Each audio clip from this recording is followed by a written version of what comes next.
go. All right. Like I said, we're the RHG Guild. Thank you. Yeah. Don't hold your applause until the end, please. Already went over what HEMA stands for, so we'll skip that bit. But within HEMA, there are several martial arts fighting systems. And like I said, we practice the German martial art, and that was called back in the day Kunst des Fechtens. That translates to the art of combat. Okay. It was practiced by knights and nobility from the 1300s to the 1600s. So about 300 years of martial practice in there. Kunst des Fechtens bears a wide range of martial practices, including but not limited to the longsword, the Dusack, like these sabers here, these men are holding, staff fighting, halberd, dagger, and unarmed fighting. Let's take a look at the most common and widely used fighting style in medieval and Renaissance Germany, the Dusack.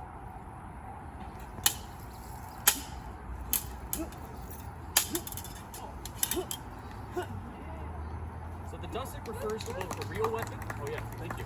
So the Dusack refers to both a real weapon, kind of like this, you know, curved sword, one-sided, and a practice weapon that was used to teach combat with these kinds of swords. You may have seen fighting with a similar weapon in pirate movies, which looks a bit something like this. Even though this is movie fighting, this way of fighting is technically based off of real-life saber fencing. So what they're doing here, it's actually a pretty viable way of fighting, right? But we won't hear that from us very often. Usually the movies get it pretty wrong. However, in German martial arts, there's a few differences in footwork and body mechanics compared to other styles. So, watch a little. So as you can see here, our fighters are turning, twisting, and pivoting their body, and what that does is it maximizes their cutting power, and it lets their cuts transition smoothly from one point to the next. In most German states in the Holy Roman Empire, it was actually required that every household with able-bodied people own a weapon and some armor of some sort. Failure to do so could prevent you from certain privileges like marriage and even owning a house. So it was actually illegal to not own a weapon. Imagine getting arrested, right, for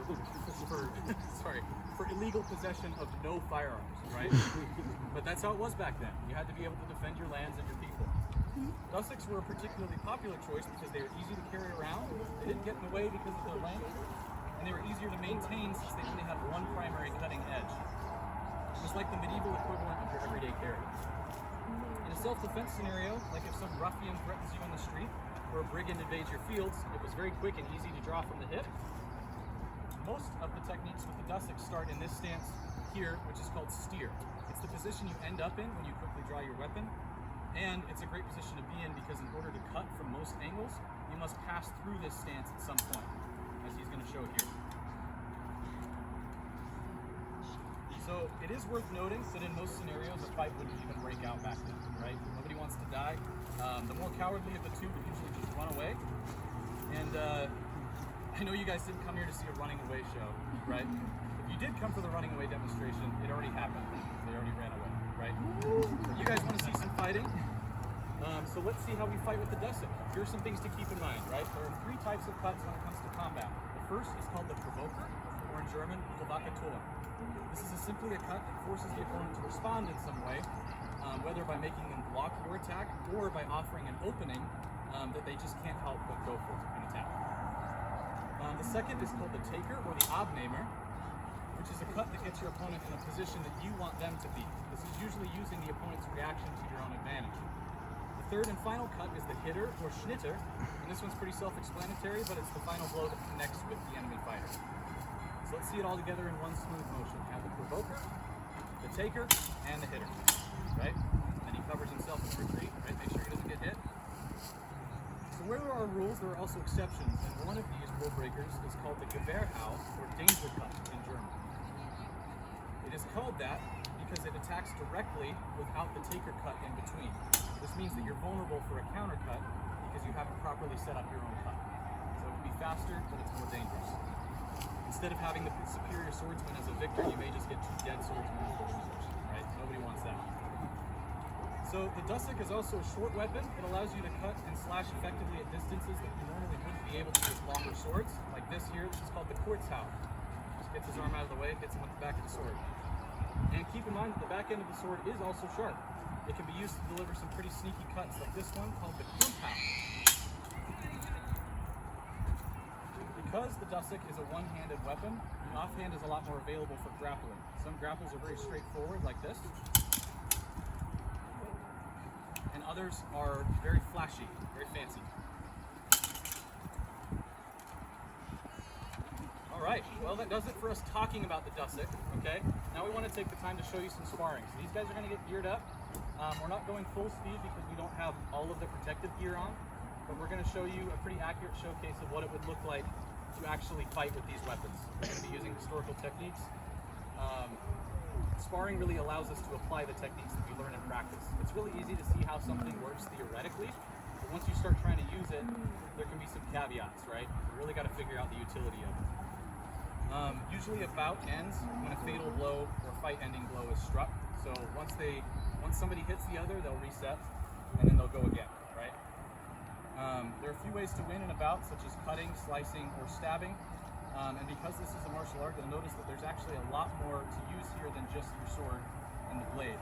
Even in tournaments where people compete, fighters are usually allowed to grapple, push, throw each other, strike each other. It's martial arts. We're trying to simulate as close as we can to what they would have done back then. It's important to note these guys aren't trying to kill each other, okay? They're just trying to learn how to kill each other. There's a big difference. All right, over here we have Kyle. He's our main instructor. Give it up for Kyle. Yeah, Kyle! Thank you, Kyle! He has been practicing and instructing in HEMA for over 10 years. Very practiced. What's your favorite, Kyle? Oh, it's a hard one. Probably not longsword, it'd be dagger. All right, pretty unique. We have Tyler over here. Yeah, Tyler! Assistant instructor. He's been practicing HEMA for almost 2.5 years. Yep. And Tyler's favorite, I already know, is the Saber. What he's holding right there. So let's give it up for our fighters. Woo! Here we go.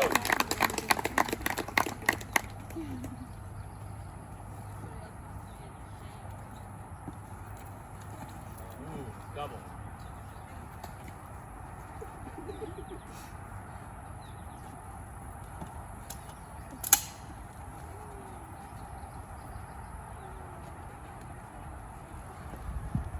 Important to note that the goal, right, isn't just to hit your opponent. It's to hit your opponent in a way that they can't hit you back. So they're trying to be really safe, trying to cover their retreats, cover their strikes. It's like a really fast game of chess.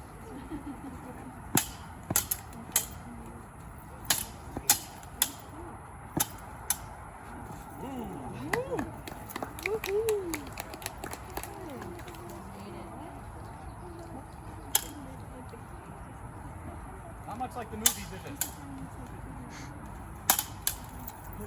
A lot of what they're doing is testing each other, seeing how each of them reacts to different stimulus, trying to find an opening, trying to force them to make a mistake.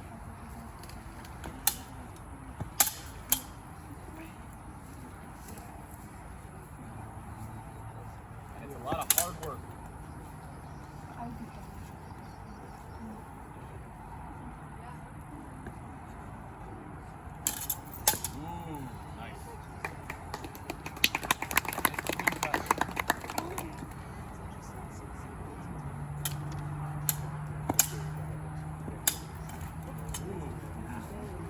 Sloppy.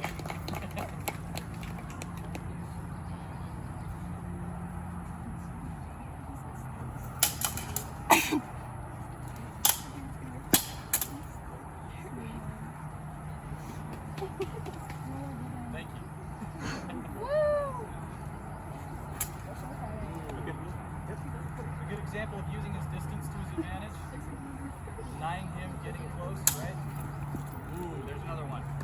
That right there we call a void. That's what you guys would call a dodge, right? You just lean back, avoid your next hit. Got it.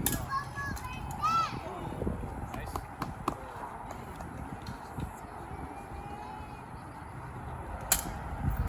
Ooh. Good thrust that way. Right in there.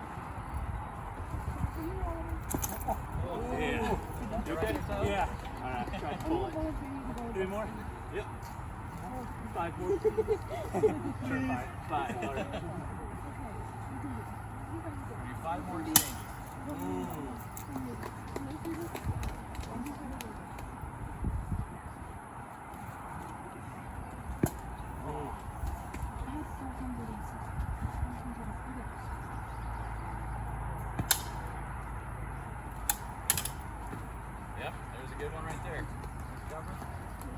Two more, right?